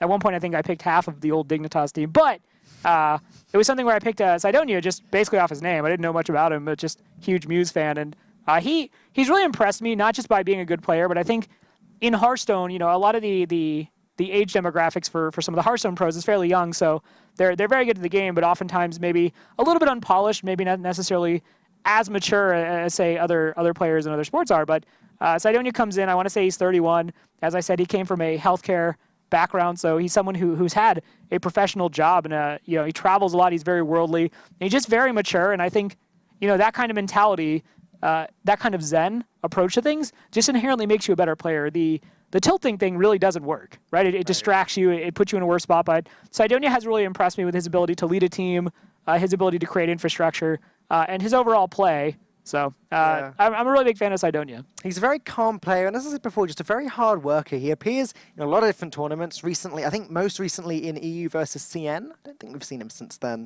He's always traveling to all the tournaments. He was going for Wild. I think he actually finished top 64. He had a great time playing that. I just saw him just recently at DreamHack Austin. I think he was also at DreamHack Summer. Right. Yeah, so he travels all over the place competing. Like, that's what he really enjoys doing. So he's kind of everywhere. Irvin G, another player, though, who is out there playing in Open Cups. I've had the opportunity to talk to him a few times. He's a cool guy. He's a lot of fun to talk to. He's much like the rest of the team, really very much about putting Mexico on the map for competitive Hearthstone. And he was actually the one who I think had the quote that he feels like the Americas often just seem most front-loaded represented by Canada and the United States. So he really wants to be a part of the conversation, and what better way to be a part of the conversation than by, taking a win off Canada? I think that's a fair assessment to make as well, especially over here in the European side of things. Yeah, when we think about the NA scene, we do. Our mind jumps straight to the USA, jumps straight to Canada, and they do want to put themselves on the map. It's important for these, again, less well-known players, these less well-known teams. If they were to win the Hearthstone Global Games, they really would make their footprint in Hearthstone. They would be getting invites. They would have people wanting to know more about them and wanting to watch their streams, etc., etc. I'd say it's even more important to the lesser-known teams for that very reason. They want the exposure we get from this. We're just waiting at the moment for Canada to get ready. Yeah, one thing I do want to point out is a lot of the players that we know now, we know because of the Hearthstone Championship Tour, right? That was the main competitive circuit, and when you're having a lot of the Americas players coming from USA and Canada, it's just natural. That those are the people you're going to know, and Koglarine, Leo Main, we've had people from LATAM really just knock on the door, but they've never necessarily had that big win. Yeah. And those are the players respectively from Brazil and Argentina. We saw Snail, we saw Pansay. So those players certainly come to mind, but Mexico specifically has never had a player necessarily make it to the highest echelons of competitive Hearthstone. Yeah, I was going to say, even Brazil, like you said there, Leomane, etc., that they said to us that, you know, a lot of our players have been at HCT, you know, you should already know us, as well as you know the USA players and the Canada players. And Mexico, maybe they don't quite have as much bravado as that. They're not quite ready or haven't previously made themselves known. But here we go. As you said, if Mexico take down Canada, it's a huge accolade, it's a huge achievement, and it's a huge way of saying, hey guys, we are just better than them. Right, and it's a situation where to come into stage 2 and to play something like that aggressive Miracle Rogue, clearly targeting, Yeah. you know, if we have the chance to interview them, we can confirm it, but it's clear they were targeting Quest Rogue as one of the decks. That's really impressive coming into stage 2, where you're looking to continue to show, like, hey, this wasn't a fluke. It's like the Stan Sifka logic, isn't it? Like, you know, they very carefully worked out their lineup. They know what they're targeting, and they've gone for it. I'd like to hear about Mexico and how they've done the same thing. But now we're going to see the Quest Warrior versus the aggressive Murloc Paladin. And this is a pretty solid opening curve. Maybe Cold Light Seer isn't necessarily your preferred Murloc on 3, but you have a Murloc on 3 after having Murlocs on 1 and 2, so if I'm Cydonia, I don't think it gets much better than this. I'm going to go ahead and just keep this whole hand. For Mexico, if they can stabilize the board, there's a good chance, based on what we see from Cydonia's opening hand, that they'll be able to just go ahead and ice this series. Yeah. Or, yeah, actually just this whole series. They just have to kind of survive. That is, these kinds of matchups are basically just tests of survival, unless Cydonia's maybe cut a few things elsewhere and actually does have a heavy late game. Yep, Sleep with the Fishes and Ravaging Ghoul being two of the cards that I was about to say Irvin G is looking for. Picks them both up. Oh my goodness, this curve. But that curve is a little bit better than the Quest Warriors curve. It's a bit better than any Quest curve Oh, can be. and it landed on the Rockpool Hunter. Oh my goodness. So casually going to drop a Totem Golem on turn 2. A Totem Golem that's buffing another Murloc and not giving any overload. Yeah, Grimescale Chum's a pretty good card, actually. Goodness. Well, I still think you're playing Rockpool Hunter here over the Tide Caller. Yeah, for all the reasons you just went on. Okay, so this is going to be a very front-loaded attack. If Irvin G chooses to play out the Tar Creeper right now, he understands that the Rockpool Hunter will not die upon crashing into it. May just think it's worth just going ahead and, armoring up and saving for that Ravaging Ghoul Sleep with the Fishes turn. May even have to just play the Ravaging Ghoul next turn and aim to play the Sleep with the Fishes the turn after. If I'm Cydonia, I'm a little nervous. I think I'm just going to play Cold Light Seer here. I think I just want the health on my Murlocs. I don't want to get blown out. Yeah, I like this from both guys. They're both really reading the situation well and thinking, okay, what messes me up? And now, Ravaging Ghoul Sleep with the Fishes is off the table in terms of being the play that's just going to save your board. Yeah. Because a 3/6 will survive. Everything else would have died, though. So, again, there was the opportunity to set up the Ravaging Ghoul there and play the Sleep with the Fishes the following turn. Problem is, that Gentle Megasaur would have caused a huge problem for Irvin G. Still is going to cause a problem. 1-1. And oh, the +3 health. no +3 attack, though. I think that would have been possibly the worst one for Irvin G to have to deal with. Health is very good, too, though. Only thing this is really weak to is a Brawl. And even then, the minion that survives is still going to be strong. And there's no Brawl in hand yet, so not even worth worrying about. This is just... Yeah, this board pretty much says you need to have a Brawl, or else we're going to have problems. Deathwing also appearing in, I think, the 3rd Murloc Paladin deck. I told you, man. It's a thing. You warned me. You warned me. I doubted it, but you warned me and it happened. I thought Onyxia was the dragon of choice for these decks, but nope. That was just delay. Deathwing is the way to go. Not that we've seen it played once. I like this trade, by the way. You're only putting one Murloc in the range of Ravaging Ghoul Sleep with the Fishes because you put in the 3/9 as opposed to the 3/7, so pretty intuitive trading there. Yeah, Ghoul Sleep with the Fishes only gets rid of the Gentle Megasaur and the Cold Light Seer. And it's still a lot. I mean, the other Murlocs aren't necessarily pushing a ton of damage, but... I wonder if Dirty Rat is worth considering this turn. It's so risky, but you could rat this turn with Armorsmith and then Ghoul Sleep with the Fishes next turn. Nope, gonna have to do it now. It's not horrible. No, and you're going into Ali Armorsmith next turn. Exactly, yeah. So.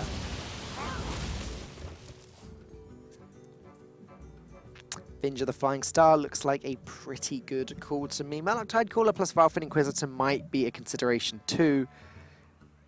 You're going wide on the board there. The consideration is basically, do you want to go wide or do you want to develop the Finja? Finja's going to pull things for you, and you haven't hit Bluegill, if it's in the deck, or Murloc War Leader. I do like the Finja here. You can trade in the 3-2 into the Ravaging Ghoul. It won't be able to proc off of the Ali Armorsmith next turn, looking forward.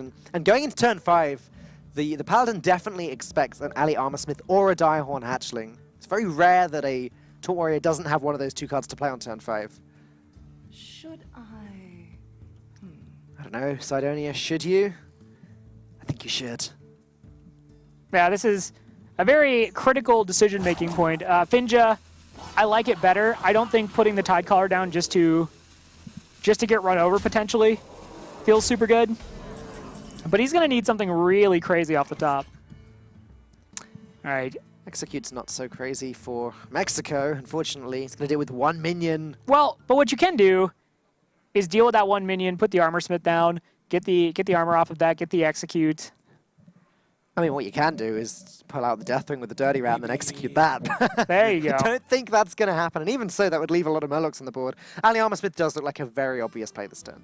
It is good, but with this play, you're leaving up 1 more Murloc, so if War Leader is there, Yeah, that would be... maybe you can make the read that since you didn't see War Leader already, it's just probably not there, because War Leader would have pushed an extra 4 damage and set you to 10. Yeah. There's also the fact that there's just nothing better to do here. Like, your play realistically is Ali Armorsmith or Ali Armorsmith. Well, it's Ali Armorsmith or Armorsmith Execute. Yeah. Yeah, okay, that's true. But yeah, since he didn't put down the Armorsmith, I think Ali Armorsmith is just on paper better.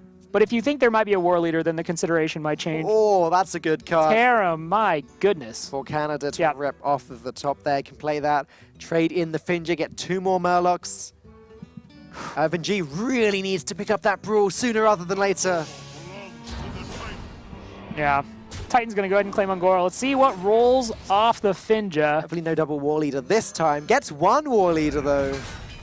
Yeah, important to note because the Tarum pulled out the War Leader first. The Tide Caller does not get the buff. Oh, there we go. Okay, he got the Brawl. Well, yeah. We can take deep breaths here if you're on Team Mexico's side. Dirty Rat into Brawl, not quite a possibility yet, as it's only turn 6. But this is going to do the trick just fine, I think.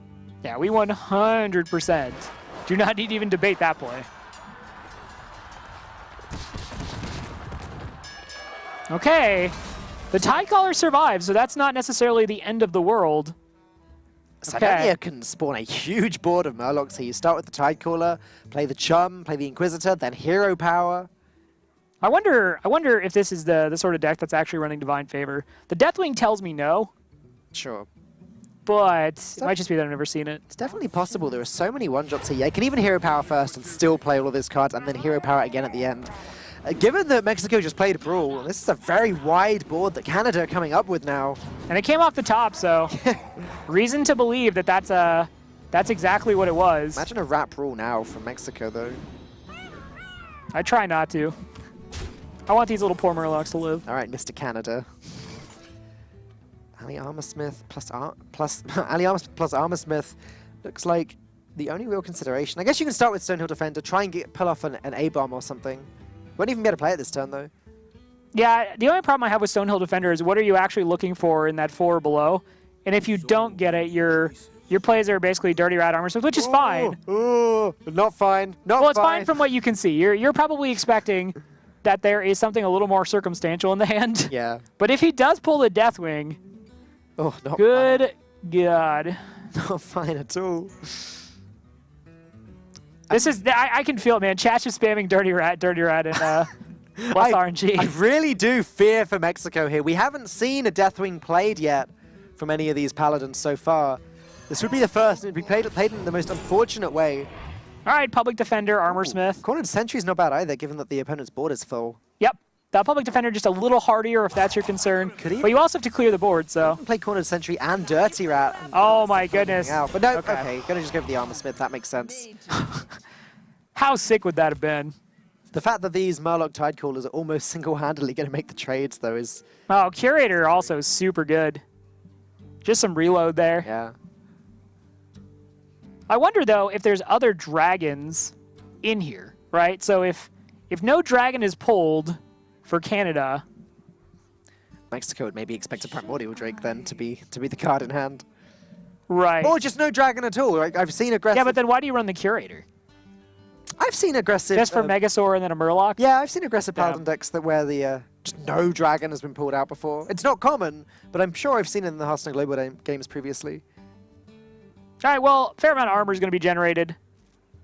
This is going to require some work to get through unless he wants to sacrifice the Tide Callers. Might just have to sacrifice the one, though. I don't mind sacrificing the Tide Callers at all here. Like, you just trade the one of the 1/1s in, trade the 5/2 into the Cornered Sentry. Yep. Yeah, this works perfectly, actually. Leave the 5/2 alive. Assume you put the 5/2 into, yeah, just the face here. I was wondering for a second if it was just lethal. It's not. It's not. It's fine. Stay calm, Irvin G. You're okay at the moment. We can Ravaging Ghoul and execute something. Yep. You can leave just one Murloc alive. Do you have to Dirty Rat first, though? It's not the end of the world, actually. Dirty Rat. Oh my goodness, if he gets the Dirty Rat, though, and Ravaging Ghouls and executes. Yeah, that's fine. And then you can use the Armorsmith to finish off the Murloc Tidecaller. Works out quite nicely. Doesn't get the Deathwing, though. That's Okay. fine. Doesn't matter either way. Yeah, then you execute this. You can put the Armorsmith into the Tidecaller. And this is a little bit of the punish for not actually getting rid of the... Yeah, this works out pretty well. Okay. Consecration not quite going to get Sidonia over the finish line yet. Ali Armorsmith, a nice card to play. But do you play it because you just realize you're going to play Deathwing next turn? Oh, yeah, there's no harm in playing it, is there? Yeah, well, it's just going to get discarded anyway. Oh, man. Irvin G needs to pick up a way of dealing with Deathwing, and fast. He This, know it, though. So this tells Irvin G, because he saw the Curator, there is probably just a dragon in hand. Ah, this is fine now, though. Because after the Deathwing, you can just play another taunt. Yeah. Ali Armorsmith armor up. Looks fine to me. Then you Primordial Drake. If you know it's a Deathwing, you start with the Drake and then play the Ali Armorsmith after? Or do you want to play the bigger minion? You might not think it's a Deathwing, though. You might actually just think it's a Primordial Drake the way it's being set up. Yeah, that's true. That's true. I mean, that would be my read. Then again, this Paladin deck's been so aggressive with all of the 1-drops. Typically, Primordial Drake does not work well with the 1-drops because it would just clear them up. Steed, not going to do it. You got Oh, it always feels good to just drop the big guy. Okay, that is a whiff on draws. He is going to be able to activate the hero power, and because of his health total... Ooh. There are definitely things that can go wrong for Mexico here. Not going to be able to equip the weapon, though. Yeah, just going to go ahead and get that hero power in. Remember, a lot of his deck is just small Murlocs, so... War Leader's not the worst one, though. No, War Leader's not, and also is going to buff up the hero power. Yeah. Going to be able to put multiple minions on the board to play around the hero power. Gonna have to go for the 1 in 3 on Sulfuras. Actually, no. So you can armor up, you can hit with the Sulfuras, you can Whirlwind, and then go for the 50-50 to get rid of Deathwing. And if also, have enough mana here to just... Yeah. Acolyte of Pain, Whirlwind, Sulfuras, hero power. If you don't want to get the armor up in...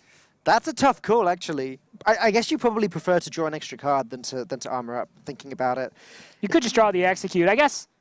Yeah. So the thing here is you're looking to use the Sulfuras, swing into the 3/2, and then you really you need... Because then the Whirlwind deals with the 1/1. Yeah, that's what I'm saying. You swing into the War Leader, though. Yeah. You do this, and then you are looking to win that 50-50. Yeah, exactly. Is this an execute? There it is a taunt. Ooh. Is that good enough to play now? Or are you never going to get a better chance to get rid of this Deathwing? That's the question. If you play this now, the Acolyte of Pain deals with the next hero power. If Sidonia even plays this hero power, Farfan Inquisitor does mean that his board's going to go quite wide, though. Hero power. Yeah, we just saw Sidonia just draw a deep breath. He realizes it's going to have to be on this back of the Deathwing, and one thing that is problematic with this is he's going wide, but he's giving the Acolyte another draw. Yeah, and then another draw. Yeah. I guess on that turn, it would have just been one draw anyway. Yeah. Okay, Warx not what Mexico needs. Let's see what Acolyte gives us. Another taunt is good. Sleep with the Fishes would be fine even. Sleep with the Fishes, execute. Slam, not it. Okay, you can slam the 1/1. Do you slam the 1/3? Is that... I think... It's really hard, actually. I mean... Now, if you're going to slam, you do go for the Deathwing, right? Or the 1/1 to go for oh my goodness. Hero power. Yeah, if you're going to draw, you slam the Deathwing. Oh, this. I like this. Oh my goodness! Okay. Have to go for the 1 in 3 now on the Sulfuras hero power.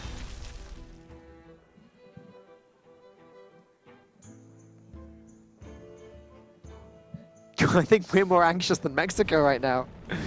Miss! Oh, that is going to be it! So the slam on the 1-1 would have dramatically raised the chances of that dealing with the Deathwind. Irvin G not quite going to make it. Cydonia wins game number 4. We're going to go to the ace match. Oh, what a nail-biter. That couldn't have been closer, could it? No, that really... Cydonia had that strong opening. But I just feel so defeated myself after that. I thought, Irvin G was able to equalize. It's fine. I thought Mexico were gonna take that. Do you want a hug? Yeah, kind of. Well, you don't get one. Oh, feels bad, man. Yeah, it is. That was just one of those intense games where it's just, a lot of times Hearthstone, you're like, he's just going to go ahead and just play the quest. That was like... Yeah, I mean, you suggested straight away slam the 1-1 so that it's the 50-50 for the hero power. Ultimately, they decided to go for the couch. Unfortunately, it was just 2 fiery works in a row. Oh. I think both are valid, right? Yeah. They're valid for different reasons, but a lot of his deck is just going to be taunts. There's another Sleep with the Fishes. There's potentially another Whirlwind. There's another Execute. You have decent chance. Yeah. And that's why I was thinking maybe you slam the 1-3. But is it better than a 50-50? It just comes down to the percentages if you know your deck. Let's go ahead and take a look at where we stand as we head into the ace match, though. It is going to be Purple versus Empanizado. Purple's going to be on the Druid. Empanizado is going to be on the Mage. So, this series, 2 4-1 teams coming in representing the Americas. Absolutely going the distance thus far. Druid versus Mage coming up next. It's the age-old question, Jade Druid or Token Druid. And it makes a big deal in this matchup, actually. Yeah. Mage is typically very favored against the Token Druid nowadays, thanks to the addition of Volcanic Potion. Right. Freeze Mage is also favored against the Token Druid. I feel like it's worth bringing that up because we've seen several Freeze Mages over the last couple of days. It hasn't just been the Discover. I don't know that and feel free to correct me, I don't know that I'd say Freeze Mage versus Aggro Druid is specifically like 100% Freeze Mage favored. I definitely think the Burn Mage gives it a better opportunity. Yeah. It is board centric, but it can just go really fast, and then Vicious Fledgling. Yeah, If it gets good adaptation, yeah. I think It has game. so. Current Freeze Mage is better than previous Freeze Mage would have been because you're not afraid to just use the Frostbolt to get rid of a minion. Right. You've got a Medivh's Valet to get rid of a minion, etc., etc. You've got all the board clears. You've got Frost Nova Doomslayer. It just would depend how fast the Aggro Druid's going, but Sure. yeah. But Discover Mage, very favored again. Volcanic Potion, we've seen it with our own eyes all week. Very, very good. If it's Jade Druid, though, then that's a very good matchup for the Jade Druid. Yeah. This is going to be a lot of fun, though. It's cool to see Purple as the ace player. Purple, as we said, no stranger to competing. He's a little bit quieter in the public eye these days.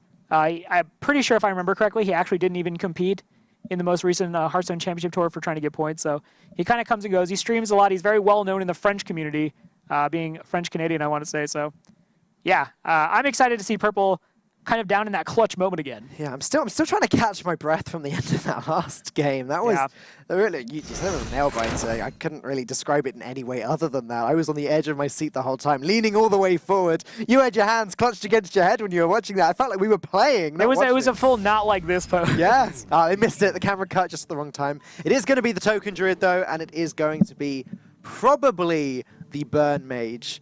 But Counterspell... Yeah, no, it's going to be the Burn Mage. Flame Strike means it's not Secret Mage. Yeah, Counterspell is certainly very powerful against, say, Living Mana, Savage Roar. The buffs, it's also pretty powerful against, but I think you'd really want to hit the... Oh, my goodness.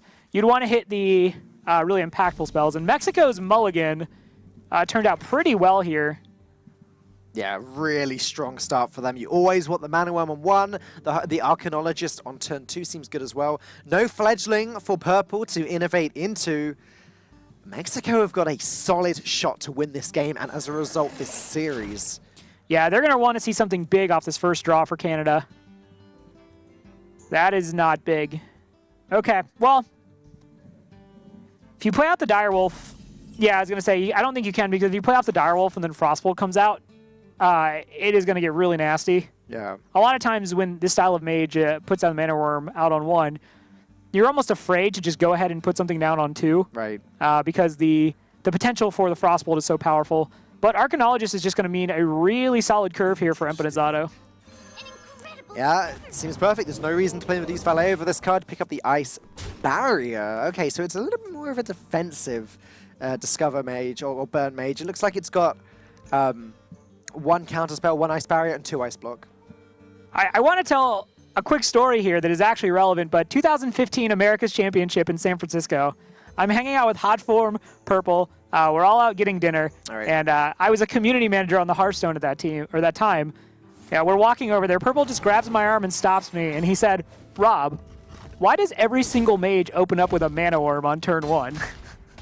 And I looked at him and said, "I don't think that's true." He's like, "No, I'm sure that's statistically true." Yeah. And here it is happening, and Purple just can't believe it. It's just part of the game mechanics, right? Mana Worm always drawn on turn 1. Many people would believe that. Okay, now Purple's hand looking very solid here. He's full of possibilities. Firefly, Flame Elemental, Direwolf Alpha, Innovate, Mark of the Lotus can all be played this turn. Can I just Hero Power? He is a lumberjack just felling mana worms here. And pass, though. So much he could have done.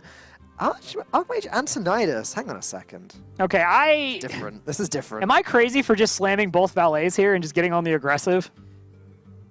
You're crazy, but that's still a good play. Yeah. But you haven't shown as Canada that you're the aggro druid left. If anything, this hand just seems 100% like a Jade druid. Let's just go. Canada just down at 14 health. This is, if you want to remember how Tempo Mage used to do against slow druids.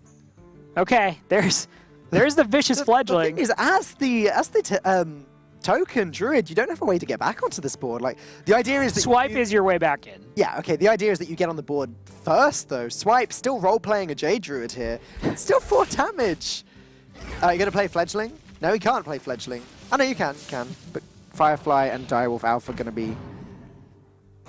This is that... Lotus. Okay.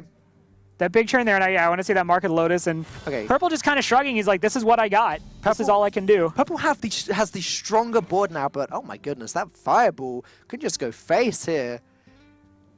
Set your opponent down to 8, hit face with the valets, and you know that Pyreland's Portal.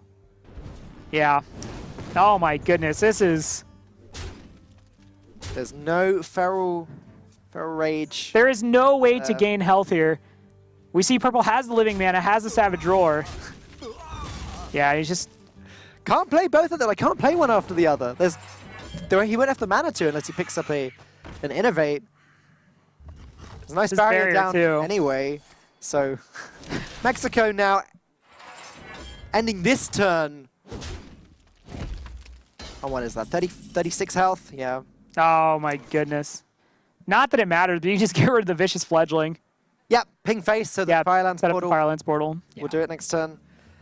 Wow. What an interesting deck as well. Like, I can't wait to ask Mexico about these deck choices with the Miracle Rogue, the Discover-ish Mage with the Antonidas. Sure. Purple with the face of a man who's been drawn on heavily.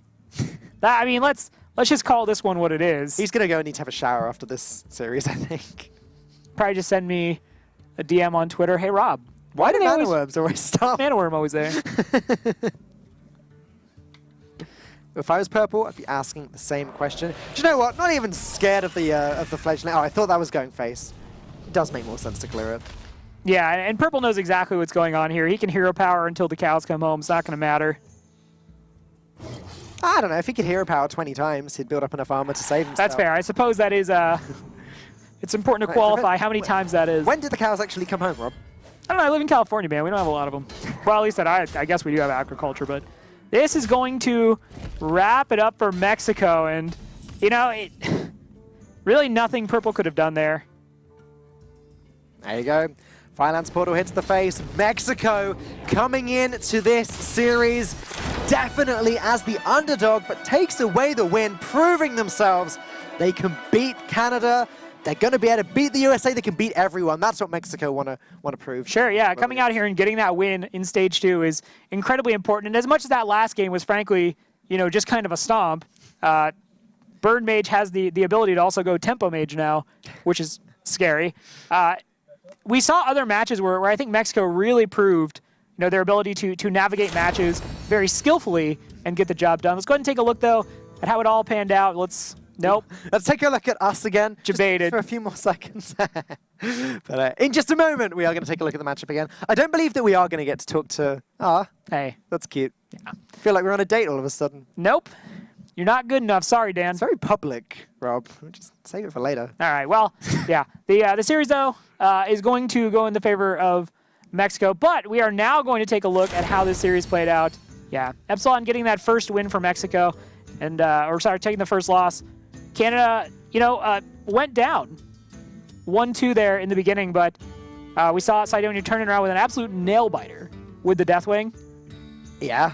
That Deathwing traded into so many taunts and ate so much damage. It was a 12-1 when it finally ended the game. But yeah, Empanizado there just, This has been a really solid series, actually. I recommend if anyone has, for some reason, just tuned in right at the end of the day, do go back and watch this series. It's the one I'd recommend from the week. The Rogue mirror match was just fantastic to watch. Expertly navigated by Team Mexico there. And just a close series all around. I don't think... Oh, we are going to have I was just about to say, I don't think we are talking to them. We are going to have a chat with Team Mexico, so hopefully they can hear me. Come on. Hey, Yes. Epsilon. Hello. Yay! Can you hear me? Great. Well, firstly, congratulations. We were just saying, such a nail-biting series all the way through there. I'd like to ask about the Rogue deck, if that's okay. Was that specifically in there to target Quest Rogue? I think not, but we wanted to surprise Canada. Like, we had different decks, but when we saw we were against Canada, we thought we want to surprise them with something. Well, so, yeah. You definitely surprised us. That's Thank you. Another area in which you surprised us actually was the Antonidas in the mage deck. That's another one that's not very common. You didn't get the chance to play it because the game was over so fast. But what was the thinking behind that one?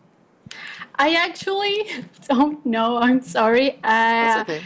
Each one, I think Empanizado was like, I want to play mage. So we just let him pick the deck. And I don't really know what's behind that. Sure. Antonidas. He I'm did sorry. He did a great job with it. So Yeah, so you all, when it comes to the approach and how you submit your decks, you guys are still kind of on the play where everyone's kind of charged with doing specific lists, and is there much brainstorming as a group?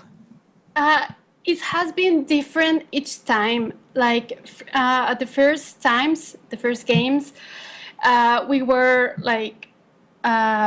talking to each other, and but I think this time everyone was like, I want to play this, I want to take this risk versus Canada, because I don't know, it's the strongest country, so I don't know. Yeah. Well, sure. I mean, you spoke to me just recently saying that you all really wanted to prove to Mexico that you were the best team to represent them, and now you made it through stage one. You get a win against another powerful America's team in Canada. Are you getting anything from the rest of the Mexican Hearthstone community that's saying, we approve of you guys and we think you're going to carry us through to stage 3? Yeah, I mean, since the first game that we won, it has been like a really change from the people. At the first, we didn't believe in us, most because of me. But when I started to win games with my team, obviously, they get more confident that we were a good team together. Sure. And we have a great communication. That's very important, I think. Well, is there anything you want to say to the Mexican Hearthstone community before we let you go? Just that we are very happy, and thank you all for the support. We love you. well, you're Awesome. definitely doing a great job of proving yourself so far. We'll see you again next week, thank and hopefully see you get through to the round of top 16 as well. Go and enjoy your victory. You've earned it. Yay, thank you. Yeah, that's really surprising. We talked to the Czech Republic earlier, and they have much more of a team-centric strategy where everyone is kind of coming together to discuss things, whereas Mexico's still kind of doing the lone wolf thing, and it worked. Yeah. It really did work for them. The Rogue deck in particular was a curveball Different teams. that Canada was not expecting. Different teams are going to have different ways of doing it, obviously. That's one of the themes of the Hearthstone Global Games. We've got to find out which teams are the most synergistic, which teams' methods work, And maybe different methods can be as good as each other. It depends how they're pulled off. As we just remind ourselves how this series went. That seems like such a long time ago, the Epsilon on the Shaman versus the Warrior there. Unfortunately, not quite able to pull it through there. Proving once again that Evolved Shaman is the way to go with the deck. Yeah, non-Evolved Shaman decks had a rough couple of days, but we saw the Hero Power eventually just able to nail this one out. Canada taking game number 1, but yeah, game number 2, another Shaman that was not a token Shaman. And you know what happened? It lost. It lost. It got beat up. Hotform not quite able to take game number 2 away. Jonas taking the first win for Mexico. Sanki Patarim picking up the lethal there with the consecration. Yeah. Very nicely spotted. Yeah, it was Jonas giving a little dance. Jonas is a very animated character. Little plushie on camera. With the plushy bear. Yeah. Yeah. And then this fantastic performance from I can't say his name, darn it. Empezado. Right, for next week. Empezado, sorry. Empezado. Yeah. For next week, I'm going to get that right every time. Well, we have a lot of experience casting Mexico, so we got to know them. Yeah. But this one went really well, and it shows the value of a card like Undercity Huckster, especially in the mirror. Rogue has so many direct damage tools. There were a lot of cards that would have won that game. Sinister Strike being the one that I highlighted, but if one gave a prep and one gave another eviscerate, that would have done it as well. There was a lot they could do to win, and they did take it away. Such a fantastic game. Go and watch that one back. I highly recommend. Same with this one. This is probably my favorite game of the whole weekend, short of the Prophet Velen 24. You call it a weekend as well. Yeah. The Rindo always does that.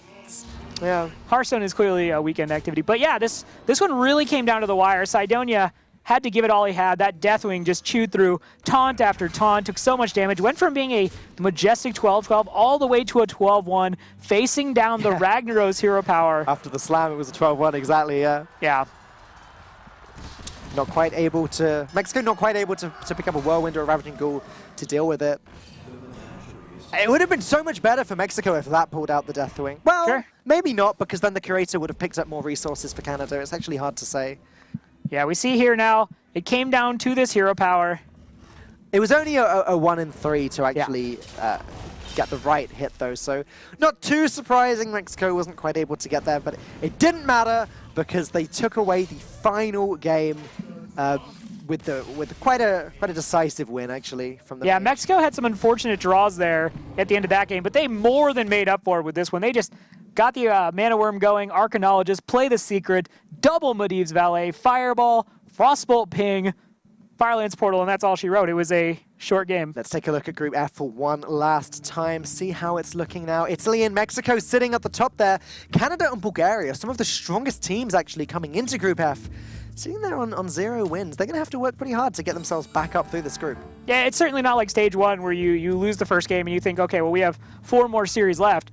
You only have 3 opportunities to play here, so Canada has to absolutely demolish their next opponents if they want to make it. Let's go ahead and take a look at how today's gone. Yeah, the schedule. All right, so yeah, Netherlands opening things up with a 3-1 win over Philippines, proving that consistency was no fluke.